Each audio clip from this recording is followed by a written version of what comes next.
stop, while the world watches boxing knockouts and Christmas lights, a fragile ceasefire hangs by a thread in Gaza.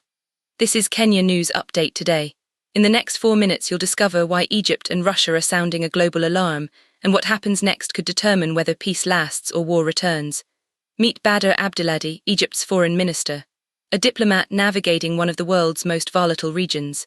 His mission: to stop what he calls daily ceasefire violations that threaten to unravel everything. For families in Gaza and Israel, this isn't just politics, it's about whether their children sleep through the night or wake to sirens. But here's what nobody's talking about.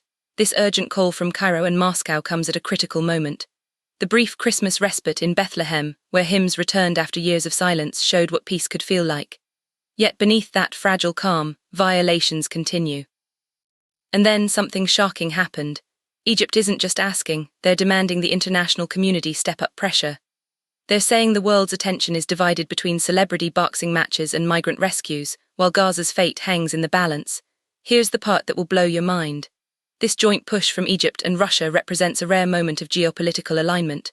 Two major powers, often on opposite sides, united on one thing: this ceasefire must hold. The contrast is stark in Lagos. People brave violence and rising costs to see Christmas lights. In Gaza, people just want the lights to stay on, but here's the twist. While world leaders focus on other crises, Rwanda in Congo, farmers protesting in France, the Gaza ceasefire faces daily tests. Each violation, no matter how small, chips away at trust. And trust, once broken in that region, takes generations to rebuild. The journey to this point has been brutal. The inciting incident was conflict that displaced thousands, destroyed homes, and left families shattered. Now, with this temporary pause, there's a glimmer of hope, but evidence suggests it's slipping away.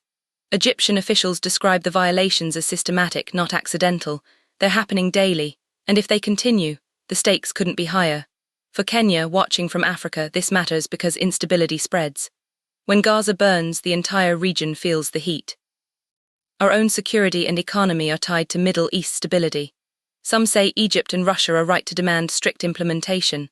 That without pressure, violations will escalate until the ceasefire collapses entirely.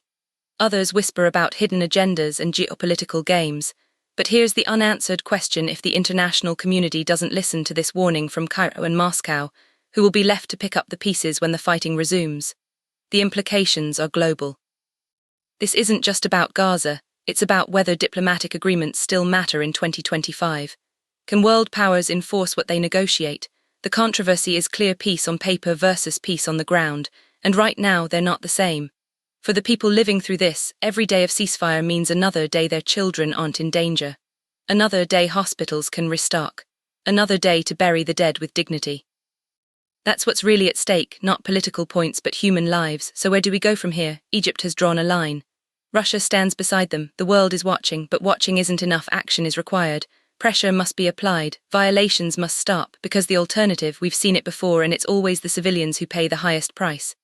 The hook was a fragile piece. The twist is it's breaking daily. The payoff, either the world acts now or prepares for what comes next. Do you think the international community will step up the pressure, or will Gaza slip back into conflict? Drop your take in the comments. Subscribe to Kenya News Update today for more breaking news that connects Kenya to the world.